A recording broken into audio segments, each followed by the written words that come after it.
गावीत बाबा आणि या ठिकाणी तुमचा सगळ्यांचा बहुमूल्य वेळ खर्च करून उपस्थित असलेले सगळे गावीत बाबांच्या प्रेमाने बांधलेली ही सगळी माणसं यांना प्रथम नमन करते आणि माझ्या लाडक्या शाळेने मला बोलायची संधी दिली त्याबद्दल प्रथम सगळ्यांचा ऋण व्यक्त करून माझे 2 शब्द बाबांविषयी बोलते।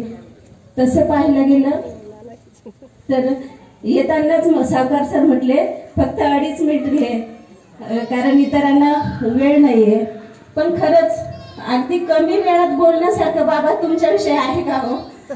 नाही बोलतायत बाबा म्हणजे अक्षरशः आम्ही कधी गावीत सर म्हणून म्हटलोच नाही बाबांना। एवढ्या 4.5 वर्षामध्ये मी बाबांच्या सानिध्यात आम्ही सगळा स्टाफ एक कुटुंब म्हणून जगलो आणि असं नाही की ही शाळा उभी आता कैलास दादा बोलले पण ही शाळा उभी होत असताना भरपूर वेदना सहन कराव्या लागल्या बाबा आपल्या सगळ्यांना आणि बाबांचा 1-2 वेळा ऍक्सिडेंट झाला परंतु बाबांनी ठरवलं असतं तर कदाचित ते रजा टाकून मोकळे झाले असते, पण त्यांची शिक्षणाविषयीची तळमळ फार महत्त्वाची। तसेच माझे सहकारी गोकुळ सर आता जे म्हटले की विठ्ठल खरोखर ही विठ्ठलाची मूर्ती आहे। मी अतिशयोक्ती करत नाही, पण ज्या वेळेला माझ्या आयुष्यामध्ये कोरोनाच्या काळात माझे मिस्टर हे आज या ठिकाणी उपस्थित आहेत, अचानक इमर्जन्सी आली आणि कोरोनाच्या काळामध्ये त्यावेळेला शारदाताईंनी सरांना सांगितलं की माझ्या जावयाचं ऑपरेशन करणं गरजेचं आहे आणि त्यावेळेला मी देवावर विश्वास ठेवत नाही पण माझ्या आयुष्यातला ही व्यक्ती विठ्ठल ठरली म्हणून आज वेळ अगदी ऍडजस्ट करून बाबांसाठी मी पहाटेपासून की मला बाबांच्या कार्यक्रमाला जाणं गरजेचं आहे आणि नाशिकहून आज मी बाबा तुम्ही जसं सांगितलं की बाई तुला यावं लागेल आणि ही आम्ही या ठिकाणी उपस्थित झालो ही तुमच्या प्रेमाची ताकद आहे बाबा। आणि बाबाच नाही मॅडम सुद्धा नेहमी मला मार्गदर्शन करतच असतात आणि बाबांचे गुण म्हणायचे तर बाबा अतिशय उत्तम खवय्ये आहेत, त्यांची मटणाची भाजी अख्ख्या केंद्रात प्रसिद्ध होती। काहीही झालं बाबांच्या हातून भाजी म्हणजे झाली नाही असं कधी व्हायचं नाही। त्याच्यानंतर बाबा एक उत्तम चित्रकार आहेत, ते फलक लेखन खूप छान करतात। त्याच्यानंतर बाबांचं रेकॉर्ड आहे एक शिक्षिका म्हणून मी जेव्हा पाहिलं अतिशय टापटीप अतिशय सुंदर अक्षर बाबांचं आहे आणि आज सेवापूर्तीच्या दिवशी सुद्धा त्यांच्या चेहऱ्यावर जे तेज आहे मॅडमच्या चेहऱ्यावर जे तेज हे त्यांचं खरं म्हणजे एक काय म्हणतो ना निष्पापपणा आहे, निरागसपणा आहे त्यामुळे आहे।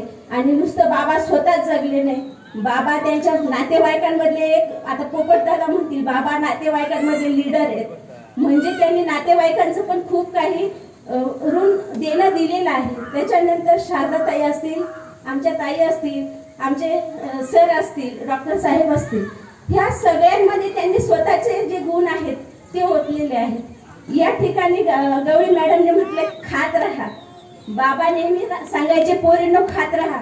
महिला सबलीकरणावर शब्दातही तुम्हाला अनुभव आला असेल, महिला सबलीकरणाच्या बाबतीत बाबा आमचे एकदम उत्तम सपोर्टर होते, उत्तम सरळ म्हणायचे पोरींनो चुकायचं नाही पण कधी वागायचं नाही, इतका भरपूर सपोर्ट देणारे आमचे बाबा आज जरी सेवानिवृत्त होत असले तरी ते सेवानिवृत्त होणार नाही कारण कुटुंबाची खूप मोठी जबाबदारी त्यांच्यावर आहे।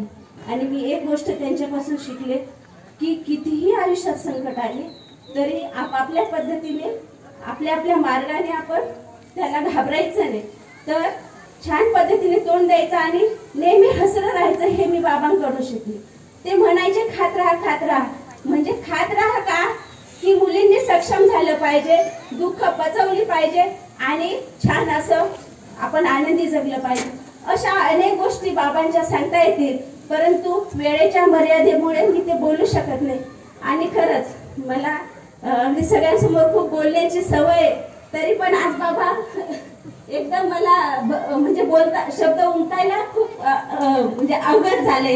ही तुमच्या प्रेमाची ताकद आहे आणि मॅडम आता खरोखर कधीतरी भाजी करतील सर ह्या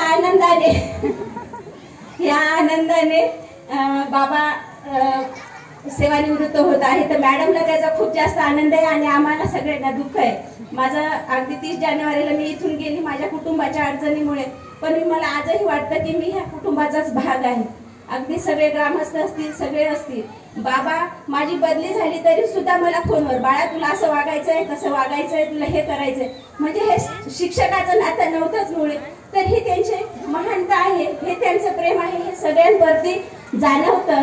आणि या ठिकाणी बाबा तुमच्या पुढच्या आयुष्यासाठी, आरोग्यासाठी खूप खूप शुभेच्छा देते आणि नक्कीच तुमचं आयुष्य खूप चांगलंच होणार आहे, पुढं चांगला म्हणजे भविष्य चांगलंच होणार आहे, आरोग्य लाभणारच आहे, अशी मी आशा व्यक्त करते. आणि मला या ठिकाणी बोलण्याची संधी दिली, खूप खूप धन्यवाद.